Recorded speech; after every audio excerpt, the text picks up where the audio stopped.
അവസാന വീഡിയോയിൽ ഇന്ത്യ പാകിസ്ഥാൻ സംഘർഷത്തിൽ ഇന്ത്യ ചെയ്ത കുറെ കാര്യങ്ങൾ റഷ്യ ഉക്രൈൻ യുദ്ധത്തിൽ റഷ്യ ചെയ്യാൻ വിട്ടുപോയി. അതിനെക്കുറിച്ചുള്ള ഒരു കമ്പാരിസൺ ആയിരുന്നു നമ്മൾ അറിഞ്ഞത്. അതുപോലെ തന്നെയാണ് S-400ന്റെ ഉപയോഗവും. റഷ്യയുടെ S-400 വ്യോമ പ്രതിരോധ സംവിധാനം നമ്മെ എങ്ങനെ സഹായിച്ചുവെന്ന് ലോകത്തിലെ എല്ലാവർക്കും അറിയാം. എന്നാൽ റഷ്യക്കാരും അതേ വ്യോമ പ്രതിരോധ സംവിധാനം തന്നെയാണ് ഉപയോഗിക്കുന്നത്. എന്നാൽ ഉക്രൈനുള്ളിൽ S-400 ശരിയായി പ്രയോജനപ്പെടുത്താൻ റഷ്യക്കായില്ലല്ലോ എന്നുള്ള ചോദ്യം പലരിലും ഉയർന്നു വരുന്നുണ്ട്. അതിനെക്കുറിച്ചാണ് നമ്മൾ അറിയാൻ പോകുന്നത്.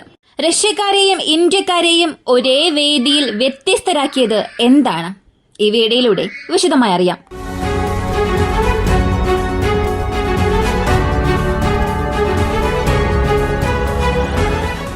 ആദ്യത്തെ കാര്യം, S-400 വ്യോമ പ്രതിരോധ സംവിധാനത്തെ സംബന്ധിച്ചിടത്തോളം അതിന്റെ നിർമ്മാതാക്കൾ റഷ്യക്കാരാണ്.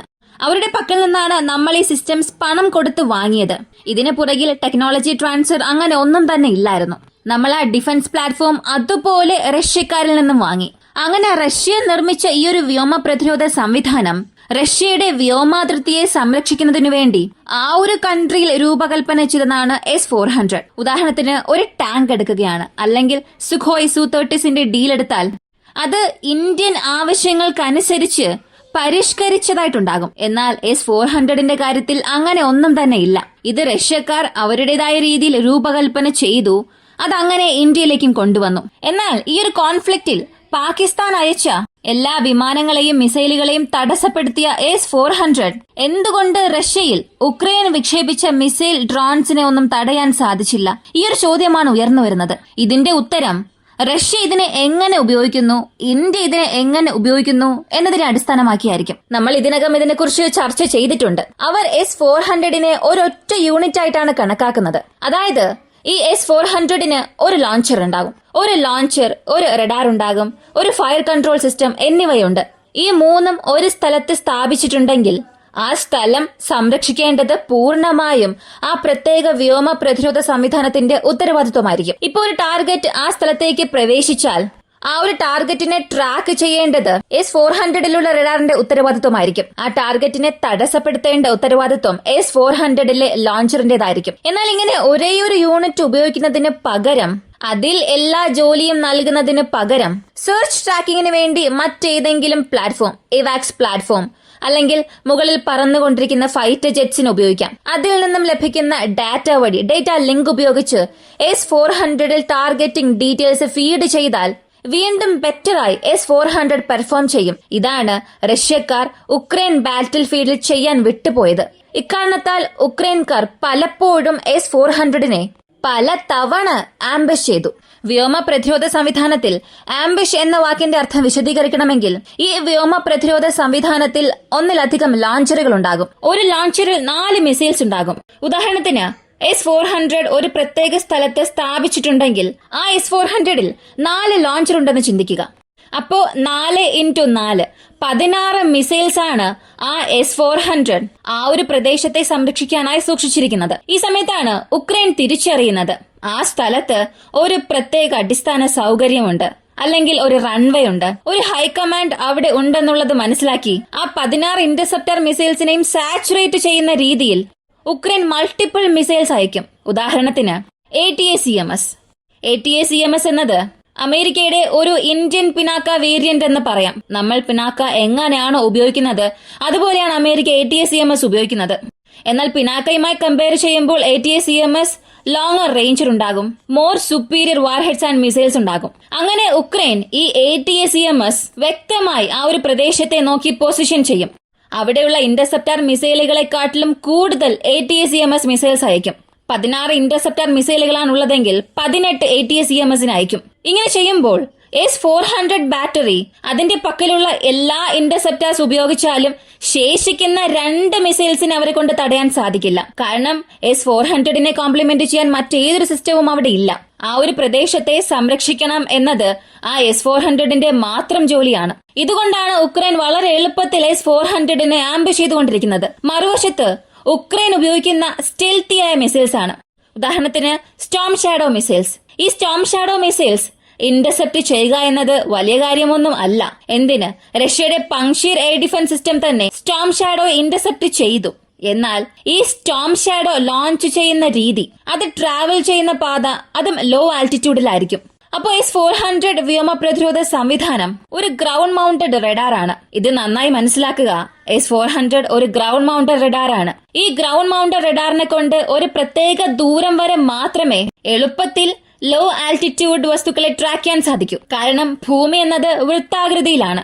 എർത്തിന്റെ ഈ ഒരു കർവേച്ചർ കാരണം ഒരു 20-25 മൈൽസിന് ശേഷം ലോ ആൾട്ടിറ്റ്യൂഡിൽ എന്തെങ്കിലും പറന്നുകൊണ്ടിരിക്കുകയാണെങ്കിൽ അത് S-400 കൊണ്ട് ട്രാക്ക് ചെയ്യാൻ കഴിയില്ല. എന്നാൽ സ്കാൽപ്, കൂടാതെ സ്റ്റാം ഷാഡോ ക്രൂയിസ് മിസൈൽസ്, ഇവയെല്ലാം S-400 ഈ പ്രത്യേക വീക്ക്നെസ് മനസ്സിലാക്കി അതുപയോഗിച്ച് ലോ ആൾട്ടിറ്റ്യൂഡിൽ പറന്നു വരും. ഇപ്പോ 24 കിലോമീറ്റർ 20 കിലോമീറ്റർ ദൂരത്തിൽ നിന്ന് സ്റ്റോം ഷാഡോ അല്ലെങ്കിൽ സ്കാൽപ് മിസൈൽസ്, ഇപ്പോ S-400 ഒരു 20 കിലോമീറ്റർ 24 കിലോമീറ്റർ ദൂരത്തിൽ വെച്ച് തന്നെ സ്റ്റോം ഷാഡോ മിസൈൽസിനെ അല്ലെങ്കിൽ സ്കാൽപ് മിസൈൽസിനെ കാണാൻ സാധിച്ചാൽ അതിനെ ഇന്റർസെപ്റ്റ് ചെയ്യുന്നത് അത്ര എളുപ്പമല്ല. കാരണം ഈ പാശ്ചാത്യ രാജ്യങ്ങളുടെ മിസൈൽസ് വെറും ലോ ആൾട്ടിറ്റ്യൂഡിൽ മാത്രമല്ല പറക്കുന്നത്. ഇതിൽ സ്റ്റെൽത്തിയായ മെറ്റീരിയൽസും അവർ ഉപയോഗിച്ചിട്ടുണ്ട്. ഇതിനകം ആ മിസൈൽ ചെറുതാണ്, സ്റ്റെൽത്തിയുമാണ്, കൂടാതെ ലോ ആൾട്ടിറ്റ്യൂഡിലാണ് പറക്കുന്നത്. അപ്പോ അങ്ങനെയുള്ള സാഹചര്യത്തിൽ S-400 രക്ഷിക്കുക എന്നുള്ളത് അല്പം അസാധ്യമായ കാര്യമാണ്. ഇപ്പോ നിങ്ങൾക്ക് പ്രശ്നം മനസ്സിലായിട്ടുണ്ടാകും. ഒന്നുകിൽ സാച്ചുറേഷൻ അറ്റാക്ക് ആയിരിക്കും. ഈ സാച്ചുറേഷൻ അറ്റാക്ക് സംഭവിക്കുന്നത് ശത്രുക്കൾക്ക് വ്യക്തമായൊരു ഇൻഫർമേഷൻ ലഭിച്ചാൽ, അതായത് ഒരു ഡ്രോണിനെ ഉക്രൈൻ പറപ്പിക്കും, എന്നിട്ട് താഴെയുള്ള S-400 നിരീക്ഷിക്കും. അവിടെ എത്ര ലോഞ്ചർ ഉണ്ട്, ഒരു ലോഞ്ചറിൽ എത്ര മിസൈൽ ഉണ്ട് എന്നുള്ളതെല്ലാം നോക്കും. അങ്ങനെയാണെങ്കിൽ അവിടെയുള്ള മിസൈലുകളെക്കാട്ടിലും കൂടുതൽ എത്ര മിസൈൽ അയച്ചാൽ നമുക്കവയെ നശിപ്പിക്കാൻ കഴിയുമെന്നെല്ലാം അവർ കണക്ക് കൂട്ടും. ഇതാണ് ഒന്നാമത്തെ കാര്യം, ശത്രുക്കളുടെ സർവൈലൻസ് കാപ്പബിലിറ്റി. മറ്റൊന്ന്, റഷ്യ ഇവിടെ ചെയ്ത തെറ്റ്, ഈ സംരക്ഷണങ്ങൾക്ക് വേണ്ടിയെല്ലാം S-400 മാത്രം നിർത്തിവെക്കുക. ഇപ്പോൾ ഈ സ്റ്റോം ഷാഡോ മിസൈൽസിനെ താഴെ നിന്നും ഡിറ്റക്ട് ചെയ്യാൻ സാധിക്കില്ല. എന്നാൽ ശത്രുക്കളുടെ ഫൈറ്റർ ജെറ്റ്സ് അല്ലെങ്കിൽ മുകളിൽ പറന്നുകൊണ്ടിരിക്കുന്ന AWACS, ഇവയെ കൊണ്ടൊക്കെ ഒരു മിസൈൽ ലോ ആൾട്ടിറ്റ്യൂഡിൽ പറന്നു വരുന്നത് തീർച്ചയായും ഡിറ്റക്ട് ചെയ്യാൻ സാധിക്കും. അപ്പോ S-400 ഒറ്റയ്ക്ക് ഉപയോഗിക്കുന്നതിന് പകരം കൂടെ മറ്റൊരു AWACS അല്ലെങ്കിൽ ഒരു ഫൈറ്റർ ജെറ്റ്സ്, അതുമല്ലെങ്കിൽ S-400 നിന്ന് ഒരു 100-150 കിലോമീറ്റർ മാറി മറ്റൊരു റഡാർ സ്റ്റേഷൻ നിർത്താം. അതുവഴിയും ഡേറ്റാസ് കളക്ട് ചെയ്യാം. ഇങ്ങനെ മറ്റ് സിസ്റ്റംസ് ഉപയോഗിക്കാതിരിക്കുന്നതും S-400 ഒരു വീക്ക്നെസ് ആയിരുന്നു. ഇപ്പോ ഈ പ്രശ്നങ്ങളെല്ലാം കാരണം റഷ്യക്കാർക്ക് കൂടുതൽ വ്യോമ പ്രതിരോധ സംവിധാനങ്ങൾ നഷ്ടമായി. ഇവിടെ മറ്റൊരു പോയിന്റ് കൂടെ ആഡ് ചെയ്യണം. India Pakistan conflict, Russia Ukraine കോൺഫ്ലിക്റ്റും നമ്മൾ താരതമ്യം ചെയ്യുമ്പോൾ മറ്റൊരു കാര്യം ഓർക്കേണ്ടത്, ഉക്രൈന്റെ പക്കൽ കൂടുതൽ അഡ്വാൻസ്ഡ് മിസൈൽസ് ഉണ്ടായിരുന്നു, കൂടുതൽ പ്രിസിഷൻ ഗൈഡഡ് മിസൈൽസ് ഉണ്ടായിരുന്നു. എന്നാൽ പാകിസ്ഥാൻസിന്റെ പക്കൽ അങ്ങനെയല്ല. അവരുടെ പക്കലുള്ള ഫട്ട 1, ഫട്ട 2 ഇവയെല്ലാം അൺപ്രൂവൺ ആയ അൺവർത്തിയായ മിസൈൽസ് ആയിരുന്നു. ഇവയെല്ലാം S-400 ഉള്ള സ്ഥലത്തെ നോക്കി അയച്ചാൽ പോലും അവയൊന്നും ആ സ്ഥലത്ത് കൃത്യമായി പതിക്കുമോ എന്നുള്ളത് പോലും സംശയമാണ്. അപ്പോ ഉക്രൈനുമായി കമ്പയർ ചെയ്യുമ്പോൾ പാകിസ്ഥാന്റെ ആയുധം വളരെ നിലവാരം കുറഞ്ഞതാണ്. അതേസമയം നമ്മുടെ സമീപനവും വ്യത്യസ്തമായിരുന്നു. റഷ്യ ചെയ്ത എല്ലാ തെറ്റുകളും മനസ്സിലാക്കിയാണ് കഴിഞ്ഞ 2 വർഷത്തിനു മുൻപ് ഇന്ത്യയുടെ വ്യോമ പ്രതിരോധ സംവിധാനം പൂർണ്ണമായി നമ്മൾ പുനഃക്രമീകരിച്ചു. റഷ്യ ഉക്രൈൻ യുദ്ധത്തിൽ ഇന്ത്യ പഠിച്ച പാഠങ്ങളെല്ലാം എടുത്തുകൊണ്ട് ഇന്ത്യൻ വ്യോമ പ്രതിരോധ സംവിധാനത്തെ എങ്ങനെയെല്ലാം പൂർണ്ണമായി നവീകരിച്ചു. S-400 മാത്രം വിശ്വസിക്കാതെ കൂടെ തന്നെ Akash air defence system, Barack പോലുള്ള വ്യോമ പ്രതിരോധ സംവിധാനങ്ങളെ ഇന്റഗ്രേറ്റ് ചെയ്തു. കൂടാതെ മൾട്ടിപ്പിൾ ഏരിയൽ പ്ലാറ്റ്ഫോംസ്, AWACS അല്ലെങ്കിൽ നമ്മുടെ സുഖോയ് Su-30s, ഇവയെല്ലാം നമ്മൾ S-400 ഇന്റഗ്രേറ്റ് ചെയ്ത് ഒരു ഹോൾ സിസ്റ്റമായി, ഒരു മൾട്ടിപ്പിൾ ലെയേർഡ് സിസ്റ്റം എന്ന കോൺസെപ്റ്റ് നമ്മൾ കൊണ്ടുവന്നിരുന്നു. ഇവയെക്കുറിച്ചൊക്കെ നമ്മൾ സംസാരിച്ചതുമാണ്. അതാണ് ഇപ്പോ സംഭവിച്ചിരിക്കുന്നത്.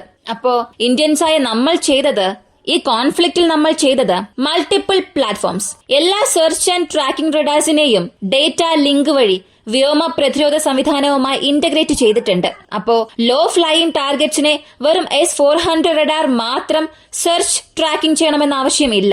മറ്റെവിടെയെങ്കിലുമുള്ള AWACSന്റെ പക്കൽ നിന്നോ അല്ലെങ്കിൽ നമ്മുടെ സുഖോയ് Su-30s ഫൈറ്റർ ജെറ്റ്സിന്റെ പക്കൽ നിന്നും ലഭിക്കുന്ന ഇൻപുട്ടോ ഉപയോഗിച്ച് S-400 ഒരു മിസൈൽ ലോഞ്ച് ചെയ്യും. കൂടാതെ എല്ലാ ടാർഗറ്റിനും S-400 തന്നെ ഉപയോഗിക്കണം എന്ന ആവശ്യമില്ല. കാരണം ആ ഒരേ സ്ഥലത്തെ സംരക്ഷിക്കാൻ നമുക്കിപ്പോ മൾട്ടിപ്പിൾ എയർ ഡിഫൻസ് സിസ്റ്റം ഉണ്ട്. അപ്പോ ഒരു ഏരിയയിൽ S-400 മാത്രമായിരിക്കില്ല ഉള്ളത്.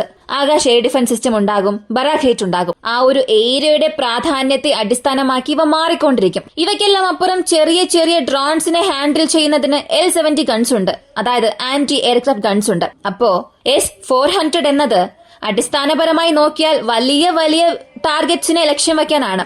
ബാലിസ്റ്റിക് മിസൈൽസ്, ഹൈ ആൾട്ടിറ്റ്യൂഡിൽ നിന്നും അതിവേഗത്തിൽ വരുന്ന ക്രൂയിസ് മിസൈൽസ്, ഫൈറ്റർ ജെറ്റ്സ്, ഇവാക്സ് ഇങ്ങനെയുള്ള ടാർഗറ്റ്സിനെ ന്യൂട്രലൈസ് ചെയ്യുന്നതിന് വേണ്ടിയാണ് S-400 ക്ലിയർ ആയി നമുക്ക് ഉപയോഗിക്കാൻ കഴിയും. ഇനി ഇതിന് താഴെ വരുന്ന ലോ ഫ്ലൈയിങ് ടാർഗറ്റ്സ് ഉണ്ടല്ലോ, ഉദാഹരണത്തിന് പാകിസ്ഥാൻ സഹിച്ച ചീപ്പായ ഡ്രോൺസ്, അത് അൺആംഡ് ആയിരിക്കാം അല്ലെങ്കിൽ ആംഡ് ഡ്രോൺസ് ആയിരിക്കാം. അവയെല്ലാം ചീപ്പായി ലോ ആൾട്ടിറ്റ്യൂഡിൽ പറക്കുന്ന ഒബ്ജക്ട്സ് ആണ്. ഇവയെ കൗണ്ടർ ചെയ്യുന്നതിന് ആകാശ് വ്യോമ പ്രതിരോധ സംവിധാനം, ബറാക് പോലുള്ള സിസ്റ്റംസ് നമുക്ക് ഉപയോഗിക്കാം. അപ്പോൾ ഇന്ത്യയുടെ S-400 വ്യോമ പ്രതിരോധ സംവിധാനത്തെ ചുറ്റി ഇത്രയേറെ സിസ്റ്റംസ് കവർ ചെയ്യുന്നത് കൊണ്ടാണ് ഇന്ന് ഇന്ത്യയുടെ S-400 നേരെ പാകിസ്ഥാൻ എത്രയേറെ മിസൈലുകൾ അയച്ചിട്ടും എങ്കിൽ പോലും അവയെല്ലാം നമ്മൾ വളരെ എളുപ്പത്തിൽ തടഞ്ഞു. അപ്പോ ഒരു എക്യുപ്മെന്റ് ആര് വേണമെങ്കിലും മാനുഫാക്ചർ ചെയ്യാം, എന്നാൽ ആ എക്യുപ്മെന്റിനെ എങ്ങനെ ഉപയോഗിക്കണം എന്നുള്ളതിനെ അടിസ്ഥാനമാക്കിയായിരിക്കും അതിന്റെ കഴിവ് വ്യത്യസ്തമാകുന്നത്. ഇതിന് നമ്മൾ തന്നെ വ്യക്തമായ ഉദാഹരണമാണ്. കൂടാതെ റഷ്യക്കാർ ഈയൊരു തെറ്റ് ചെയ്തില്ലായിരുന്നെങ്കിൽ, റഷ്യക്കാർ ചെയ്ത ഈയൊരു തെറ്റ് നമുക്ക് മനസ്സിലായില്ലെങ്കിൽ തീർച്ചയായും നമുക്കിവിടെ പറയാൻ സാധിക്കും ഇന്ത്യയെ കൊണ്ട് multi layered air defence system എന്ന കോൺസെപ്റ്റിലേക്ക് വരാൻ കഴിയില്ലായിരുന്നു. കാരണം എല്ലാവരും പറഞ്ഞിരുന്നു റഷ്യയുടെ ഉക്രൈൻ സംഘർഷം കണ്ടതിനു ശേഷമാണ് ഇന്ത്യയുടെ വ്യോമ പ്രതിരോധ സംവിധാനങ്ങളെ മാറ്റേണ്ട ഒരു സാഹചര്യം ഇന്ത്യക്ക് വന്നത് എന്ന്. അപ്പോ ഇതിന് റഷ്യൻസിന് നമുക്ക് നന്ദി പറഞ്ഞേ മതിയാവുകയുള്ളൂ. ഈ ഒരു വീഡിയോയെ കുറിച്ചുള്ള നിങ്ങളുടെ അഭിപ്രായം കമന്റിൽ പറയുക. കൂടുതൽ അപ്ഡേറ്റ്സിനായി വോയിസ് ഓഫ് വിക്കി എന്ന നമ്മുടെ ചാനൽ സബ്സ്ക്രൈബ് ചെയ്യുക. മറ്റൊരു വീഡിയോയുമായി വീണ്ടും കാണാം.